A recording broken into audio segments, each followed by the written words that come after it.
Le grand matin Sud Radio, 7h-9h, Jean-Jacques Bourdin. Éric Revel, bonjour Éric. Bonjour Jean-Jacques, bonjour à tous. Et Éric, on parle beaucoup du budget. Tout à l'heure, je recevrai le président de la Commission des finances de l'Assemblée nationale, Éric Coquerel, à 8h30. Il y a des mesures fiscales qui touchent les entreprises, contenues dans le projet de budget. Mais attention, aujourd'hui, début de la discussion en séance au Sénat sur le budget. On va attendre le texte final pour se prononcer. Mais il y a d'autres mesures prévues pour les années qui viennent et qui pourraient alourdir les finances, la trésorerie des PME et des TPE. Oui. Alors, vous avez déniché... Oui, c'est au détour d'une note technique, dans un petit communiqué de presse de Bercy, le ministère de l'économie et des finances. Donc c'est dans une petite note que les entreprises, en fait, ont découvert, qu'elles allaient toutes devoir payer pour émettre ou pour recevoir les factures de leurs clients. Non.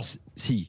C'est donc une charge supplémentaire pour les entreprises françaises au moment où le budget 2025, vous l'avez dit, va mettre aussi à contribution les trésoreries de ces entreprises. Mais ça, je comprends pas. C'est pour 2027, cette mesure ? C'est pour 2027 pour les PME et les TPE. Mais il y a un vrai sujet. Oui, mais pourquoi faire payer ces factures ? Parce qu'elles sont envoyées électroniquement ? Voilà, ce sont des factures électroniques, ce qu'on appelle la dématérialisation des factures. Mais contrairement à ce qui avait été annoncé, Jean-Jacques, les entreprises devront recourir à des plateformes privées pour accepter et pour payer leurs factures. Il y avait une plateforme publique qui s'appelle Chorus, mais elle n'est pas au point. Donc, on a annoncé aux entreprises qu'elles devraient passer leurs factures par 70 plateformes privées qui feront donc payer le service. Et ça change tout. Les petites et moyennes entreprises devront donc s'acquitter de cette obligation à partir de septembre 2027.